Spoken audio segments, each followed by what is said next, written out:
Greetings and welcome to Edgy Ideas, the podcast that explores what it means to live the good life and create the good society in our disruptive age.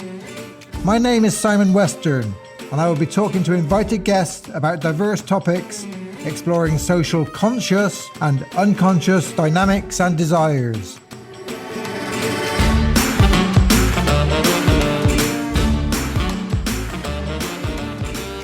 So welcome to this episode of Edgy Ideas. Today's special guest is David Armstrong. David's a very close colleague of mine, and I'm really pleased he's here. David studied philosophy at Oxford before training as a psychologist in Cambridge. He's worked in action research and organisational consultancy for over 30 years, working in the Tavistock Institute, the Grubb Institute, and the Tavistock Consulting Service, bringing a psychoanalytic lens to this work. And in my mind, David's one of the greatest thinkers in this field, and he's been my mentor. So I'm delighted to have you here, David. How are you today? I'm okay. I'm now of course, I'm not as well physically as I could be, I suppose. And in that sense, I'm more or less static, stuck at home, not able to work except through Zoom. That's been the great advantage of, as it were, of technology, that I can actually work still, even though if it wasn't for Zoom, I would certainly not be able to work at all. One just correction to what you said is I've worked for over 60 years. I joined the Tavistock Institute in 1959, so I do go back quite a long way. I read that on your bio link from the Tavistock, and I thought, actually it's a lot longer than that. So yes. You started actually working at the Tavistock Institute in 1959, is that right? Yes. And during that time, that must have been a very exciting period. I mean, the thought streams going on then and the work taking place then was very exciting. Can you say a bit about that those early days in the Institute? Well, it was exciting in two different ways. I mean, before I joined the Tavistock, I had no knowledge of it at all. The reason I joined was because I wanted to work as a social psychologist. And when I asked my professor at Cambridge where I might go to do that, to train in a way, he said there's only one place and one person that I think it's worth considering. It's the Tavistock Institute and Eric Trist.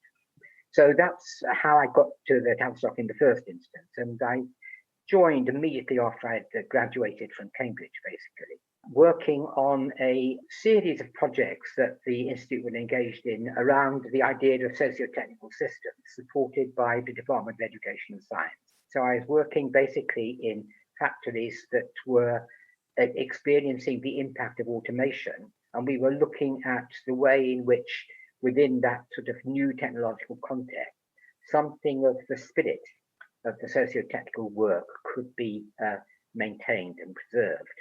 And I worked in Lancashire, in Courtaulds. I worked in Southampton in an oil refining company. And then, of course, for 18 months, I was working with Eric Miller when they were setting up Richard Thomas and Baldwin's, the steel company, outside Newport as a new, highly automated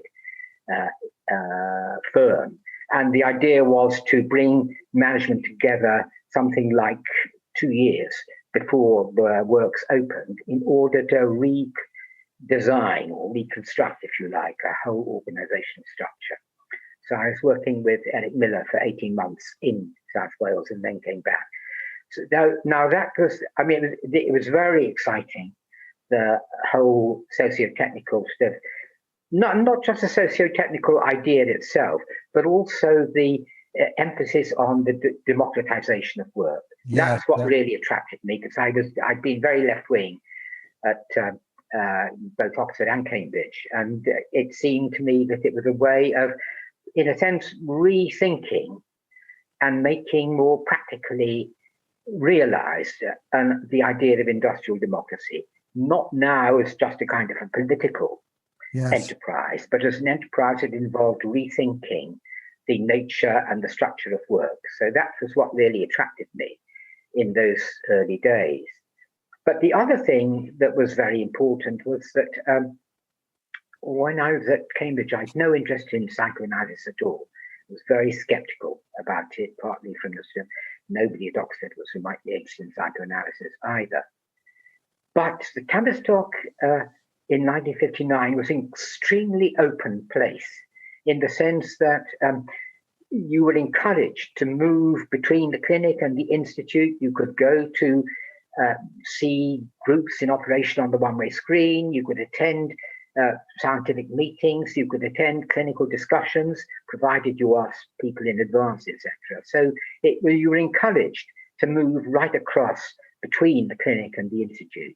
And I gradually began to get intrigued by the psychoanalysts that I heard sort of talking about work with children or work with adults, etc. And that's what sort of led me to begin a sort of interest in the whole sort of psychoanalytic structure. And of course, the excitement then was what was happening within the clinic. I mean, you had John Bowlby's work on attachment was in sort of full form. The Kleinians were doing tremendous work in sort of child psychotherapy within the clinic. Infant observation was developing under Esther Bick in a kind of major way. But then you had people like Ronnie Laing. The Divided Self came out, I think, about 6 months after I joined the Institute. And for the youngest of us, was extremely exciting.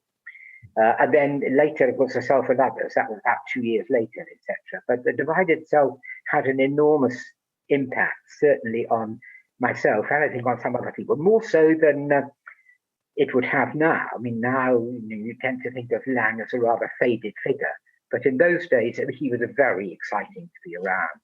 Yeah, I came across Laing when I studied as a psychiatric nurse. I'd never heard of him, and someone who'd been in university said, "Read this," and it just opened me up. It was fabulous to the links between identity and politics and society, and just fabulous, fabulous brain. Yeah, wonderful man. Yeah. And then there was Bion, of course. Well, that's the other thing. There was that. The Bion was. I mean, he'd left. He was entirely now into the private practice. But in 1964, he was invited by Ken Rice to come back to, it was a 4-month group relations conference in a way, spread over one night or evening a week, and then 2 weekends. And there were study groups, and there was an intergroup event, etc. There were application courses, and in those days there were also lectures by Pierre Turquet. And Ken had got Bion to come back and take a study group. Now, it happened to be at the time that there was a famous split within the Institute between the two groups, one headed by Trist, one by Rice. I think there was an attempt to rationalize it in terms of methodology, but to most of us, it was entirely based on personality differences, primarily between Trist and Rice. But it wasn't just personality differences in a way, it was also because Trist was very democratic in the way in which he led. Rice was quite different in a way. I mean, it wasn't that he was authoritarian in any sense, but he was much more decisive in terms of the direction in which he wanted things to go, etc. So there was that difference too. So, and I was in Trist's group, not Rice's, even though Ed Miller was in Rice's group and I was working with Eric at the time. When I heard that Bion was there, I thought, well, I could get a chance to be in a group with Bion. And previously, I'd only come across him in terms of the work in experiences in groups. And I was much puzzled by it, as enthusiastic about it in a way. But clearly, he was a major figure. And also, there were people at the Institute, for example, Isabel Menzies-Lythe, who were very much around when he was beginning to explore his new ideas within psychoanalysis. All the things about thinking and linking were beginning to emerge at that time. And Isabel used to loan me copies of papers that he'd given at the Institute, which were at the Institute of Psychoanalysis, which were just for staff that I could have a look at. So I was interested. And I had to go and ask Eric Trist whether it would be possible to apply to be in this group and beyond, given that all the conference being run by Ken. And Eric realized that there was no way in which he could say anything except of course. So I was in this group with Bion for, as I say, it's about 4 months, once a week, in I think it's 1964. And it had an extraordinary impact in strange ways. I mean, wasn't just how impressive Bion was in terms of his manner, the way in which he came across, in a sense. It was also that he never showed the slightest indication of having written experiences in groups. He never talked about basic assumptions. His mind was really quite elsewhere, it seemed to me. And I wrote about this in a paper called Names, Thoughts and Lies in Organisation in the Mind. So there was a kind of puzzle at the start and an intrigue from the start. Yes. He seemed to have moved on and one wondered where. And later on, it was about maybe a year, 2 years after it, partly having talked to Isabel, I went to see Bion to see whether I might be able to he might be able to take me into analysis. And he said he would certainly be interested too, but I'd have to wait because he hadn't got any vacancies, etc. And I waited for about 2 years and then happened to hear in a conversation between Eric and Fred Emery in the pub opposite Devonshire Street, where the Institute then was, that he was going to America. Okay. And I hadn't heard this, so I wrote a little letter to him saying I hadn't heard for some time and I wondered what the situation was. And I got this funny letter back. It was about one paragraph saying I was right, that his circumstances had changed, etc. And I mentioned 2 people that I might, as it were, go into analysis with or might approach. And he just said, and I would support either. So that was it. Yeah. So that's what basically happened. And then subsequently, it didn't happen immediately, but it happened really from the time I was at Grub before I moved back to the clinic. I became more and more involved and interested in his work, not just within group relations, but also the more psychoanalytic work too. And that's remained. Yes, yeah. And you've brought that experience. I mean, I'm very interested in what you were saying about the early Tavistock Institute because it rings so many bells about what's happening today in the world with a new technological revolution. And another, like in the post-war years, there was this big move towards democratizing society, as you say, and a workplace. And again, those questions are really being asked today, aren't they? Yes, society. I totally agree. Yeah.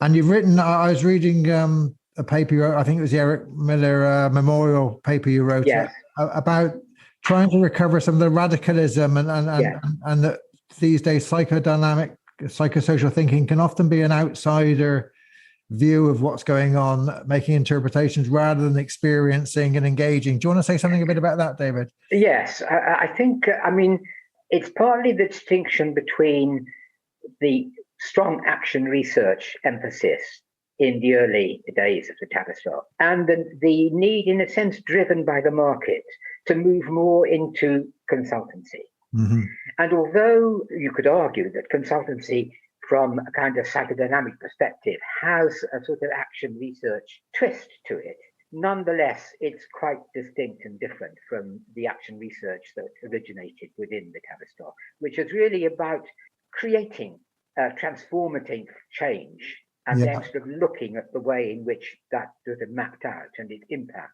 And I think it may be changing now. If you spoke to Eliot, I'm sure she'd feel that it was. But I think the Tavistock gradually lost that radical thrust.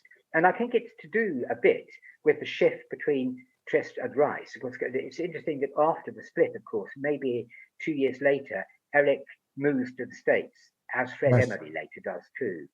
So some of that sort of more radical strand gets relocated in the States rather than in the UK. And of course, they had difficulty in the States too, but some very important work, I think, was also done there. So I think it was something that really quite strongly sort of affected me in a way as I began. I think this is the impact, of course, of later life. You tend to look back at your past and wonder, where different things have gone or how they've gone. And I began to feel that even in the work that was being done within the Tavistock Consultancy Service, which I was then in, something was missing, which was, as it were, this more action research. In a sense, you could say, politically charged, or certainly socially charged movement towards creating a more sort of, in a sense, genuinely democratic world. And of course, I then came across, this is much later when I was working on that paper really, this famous lecture that Bion gave in 1949 to the section of the psychological section of the British Medical Society, called Psychiatry at a Time of Crisis, where he argues really something he never really, in a sense, picked up later. But he has this famous phrase: society can be organised in such a way that the majority of its members are psychiatrically disinherited. Yes. And when he goes on to say what that means, it means that they are cut off from the opportunity to shape something of their own sort of decisions and yes. Within the work situation. So there was a kind of democratic strand that I think dates back to the experiences of the war. Yeah. And the work of the Tavistock Institute during the war, which continued within the Institute, and was what gave the Institute, certainly for me, this feeling of being a radical new departure in sort of social psychology that I think slowly, in a way, got a little bit eroded. Yeah, I agree. And I'd like to think about those times and how they can influence us. Because for me, it's really important that the democratic deficit in the world we see, it's not just about the politicians out there. It's about the workplace. It's about society. It's about the whole thing. And I see, I don't know if you share this, but I see that psychoanalysis itself is often pulled towards psychologizing, which is, the thinking about how the brain works and the mind, rather than thinking about the culture and the society and the bigger picture. Do you have any thoughts about that, how psychoanalysis itself is used in organizations and society? Yes, I do. But part of the problem is there's a question about what a psychoanalytic approach to thinking about organizations or society really amounts to. And is it just simply a kind of the application of psychoanalytic ideas within a different context, a more social context? Or is it about, as it were, creating a working method, if you like, which enables one to be able to practice something of a kind of equivalence or analog to psychoanalysis, but within a kind of social setting? I think that's the big challenge.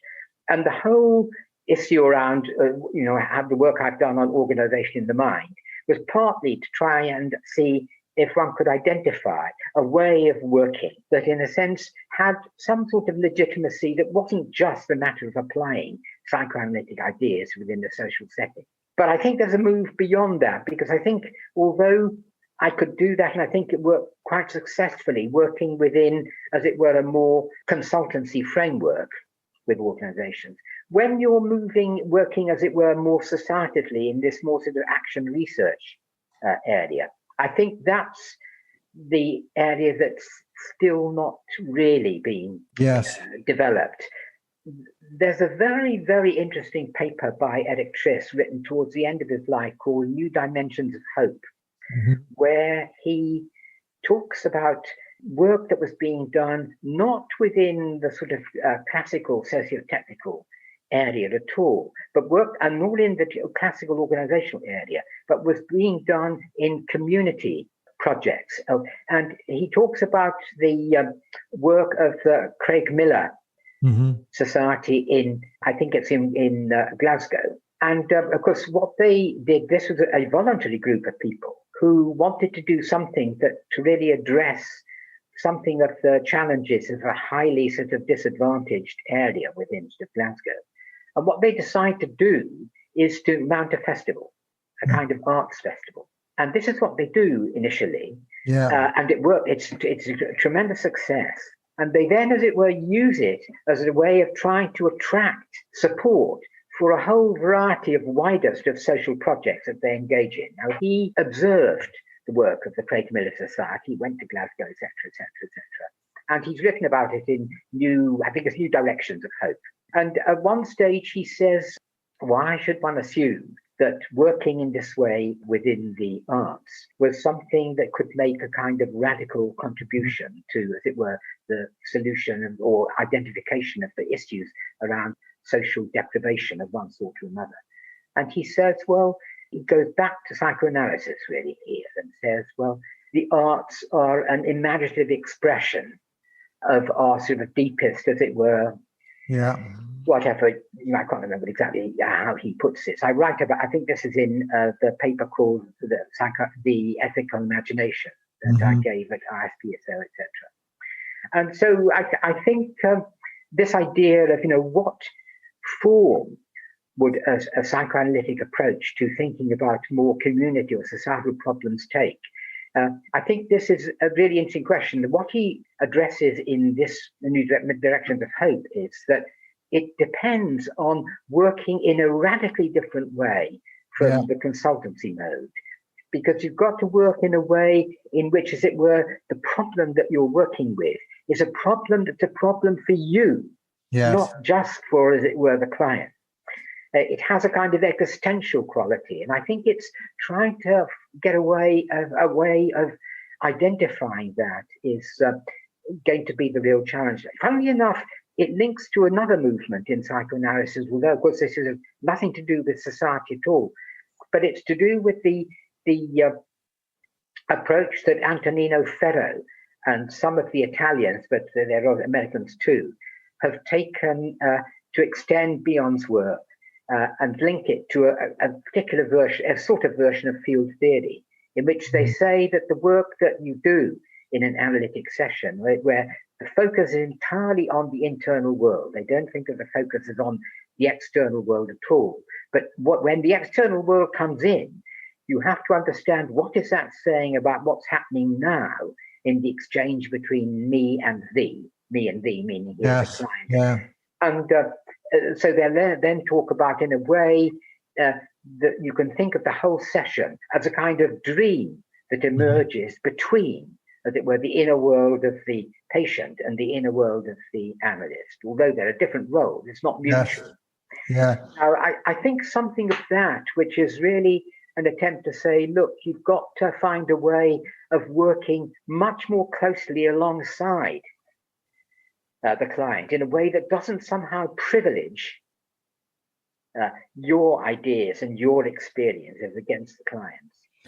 Yeah, I think that broadening is really useful. I mean, I get inspired and I learn a lot. I go and study social movements quite a lot, and I'm a participant in Occupy movements, and I observe it, and I learn so much from those movements, how they organize and what's happening, and it's an experience. And also reading about, I mean, the Italian field is very interesting. I think, from Gramsci and the autonomist movement, how they took Marxism away from these kind of structural ways into broader ways of thinking, and Guattari and his work. So I think this broadening and this cross-fertilization of thinking is and how we understand, how we use psychoanalysis and how we use it as a method, I think is really exciting, and I agree with you.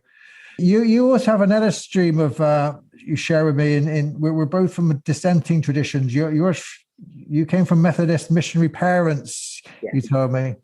How does that, do you think, flow into your thinking? Well, it's very interesting you raise this, because since I've been more or less stuck at home, it precedes this, but it's helped immensely since I've been at home. I've had a lot of conversation with Sebastian Kramer at the Tavistock. He's very interested in this area as well.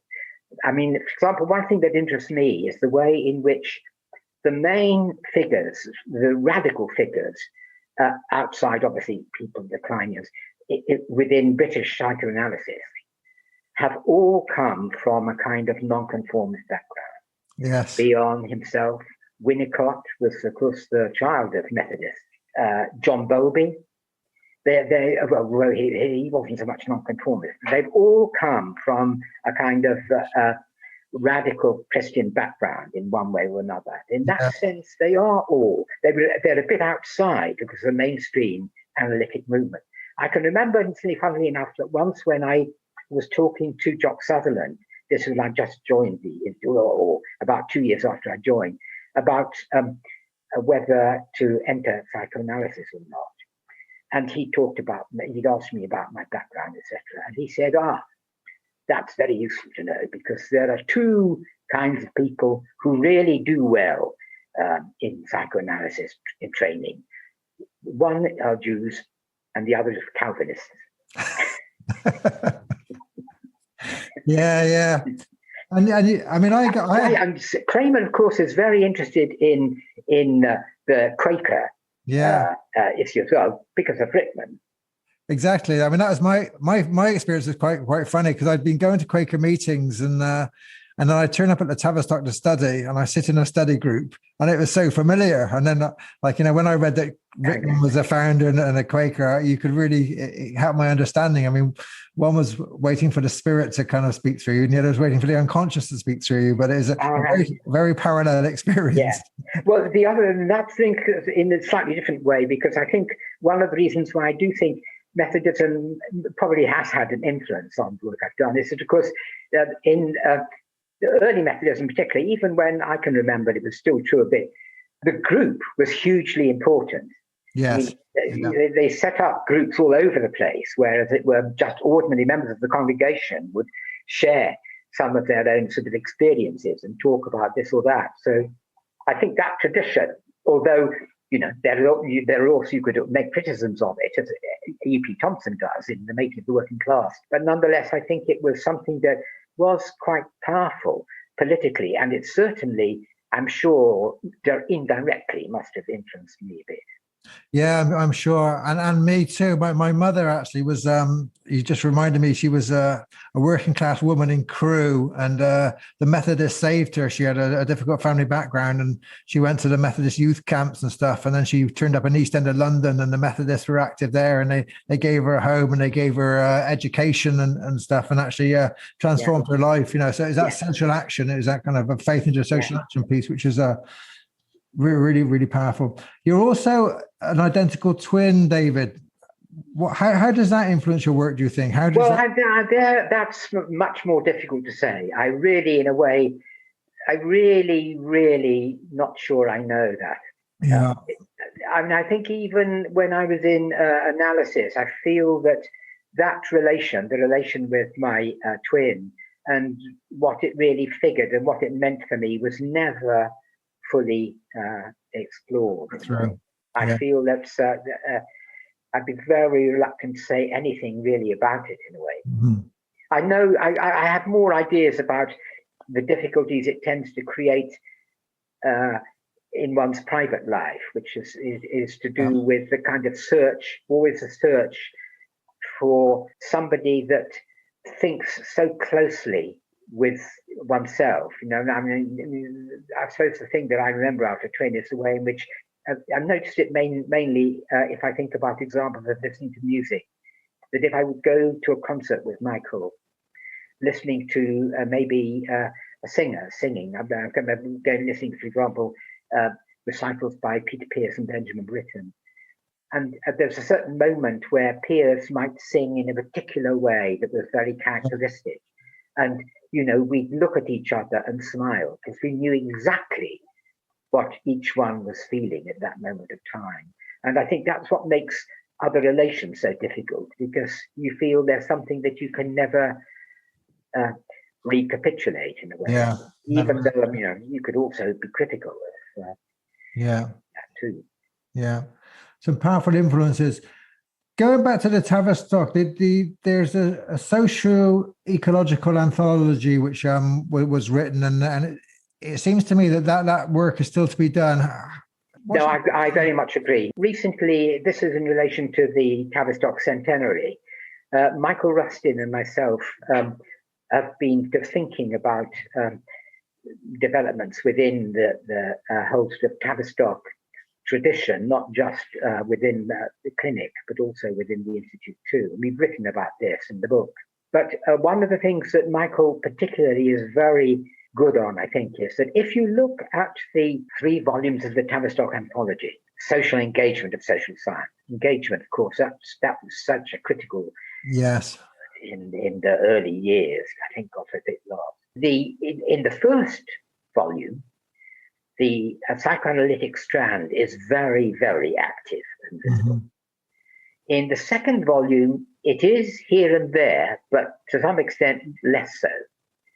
But in the third volume, it seems almost to be absent. And the third volume, of course, is the more ecological volume. And what I think Michael was very concerned to do was to say, look, it doesn't look as if it's being much used in thinking about the more social ecological issues, yet it has a huge contribution potentially to make. So I think he felt this was one of the, as it were, unexplored areas that one really need to begin thinking about for the future. And I very much agree. And one of the reasons why I so much like the dimensions of hope is that in a way, it's interesting that Eric at the end of his life went back to, as it were, the more psychoanalytic roots. And try to, as it were, reconstrue how they might be of significance in thinking about the wider ecological issues that, in a sense, of course, he and Emily had sketched out in those later papers. Yeah, it's almost prophetic there, kind of a vision of what was about to happen. Absolutely, well, it is. You read it now and it seems more relevant than it would have done at the time. Yes, that's right. And I really think the psychoanalytic lens does bring something very important to that field, and it's hugely important in how society addresses these challenges, and not just the environmental ecology, the way the new platforms and new networks, the digital ecologies, ecologies, and the social changes, how all this is taking place together. I think this is a challenge, and I think psychoanalysis has a very important kind of a role to develop itself to support that. Incidentally, that's one which I'm not sure how far directly this is linked to what you say, but I mean, one of the things, in a way, quite painful in a sense, late now in my professional life, is that a bit of me feels that the work that I did, or some of the work that I did, and the concepts that lay behind it, in particular, I'm thinking about the notion of organisation in the mind, in some funny way, have become, as it were, outdated, not intellectually in a sense so much, as that the environment has changed. Organizations now can't be understood in the same way that they could in the past.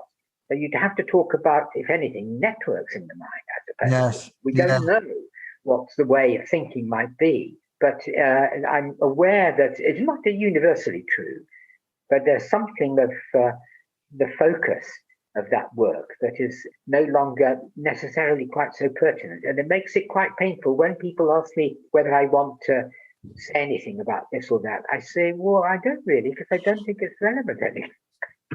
The world has moved on. Yeah, I mean, I think it's relevant, but and it needs translating. I think it just needs another translation, because I think the idea of organisation in the mind, the way, I mean, I think you made that big difference between how people think about that concept as a carrying a metaphor of the organization, and what you, as I understand it, you were saying is how the organization almost imprints itself. And, yes, that is. I feel that very strongly. And I was talking to Kate Kenny, and my work in eco leadership and thinking is really to say that systems like the BART, boundary, authority, role, and task, and that these concepts were very useful when you had more stable organizations. But as these networks appear, we have to adapt kind of that thinking. So the network in the mind is still organizational, that it's still organizing. True. And it's like just, but in a different frame. Yes. Well, it is about, of course, the interaction between the external and the internal worlds. Yes. And how mutual that interaction is. It's not one way. No. Very, very important work. Yeah. The one thing that has been interesting under the lockdown circumstances in a way, and also under the circumstances where I am basically not able to work in the sort of ordinary way most of the time. The one thing that I have been relished in a way has been the amount of social dreaming stuff that's been going on. Not all of it. Some of it I think is a bit, I think it can become a kind of rather unhelpful fashion. But for example, Judith Sekach has been organizing a kind of, it's for a relatively small group of people. It's a social dreaming group, if you like, or matrix that meets once a month, the Saturday of each month. And I found that absolutely restorative. Really, yeah. It's really extraordinary in a way. And it's not, it's again the interaction between, as it were, the social and the personal. I mean, I'm rather opposed to Gordon's attempt to really completely separate the two, because I think, the social dynamic or social dimension is always, as it were, mirroring, or if it's not mirroring, it's influencing the internal world, and vice versa. You can't, as it were, somehow split them apart. So you find you're constantly moving within that matrix between, as it were, the social and more personal world. So that's what I found so rewarding, really. Well, not just intellectually rewarding, emotionally rewarding too. Yeah, no, I agree. I do a lot of network mapping and networking, and some people take a stance that you kind of just map the network as if it's something out there, and for me, it's an internal process as well. So you get the people to work with the internal self in these networks, and it produces something far richer and far more engaging than this external kind of view. David, we could talk forever. This is so interesting, but we have to come to an end. I ask guests at the end of each podcast a big question, and it's: do you have anything to say to the audience about what it means to live a good life and to create a good society? No. No. Okay. Yes. Thank you. Yeah. Good. All right, David. Thanks very much for sharing your wisdom to us and your thoughts. It's been really interesting. No, thanks, Simon. I've enjoyed it. Yeah, it's been good. Take care. Thanks. Bye. Thank you for listening to Edgy Ideas.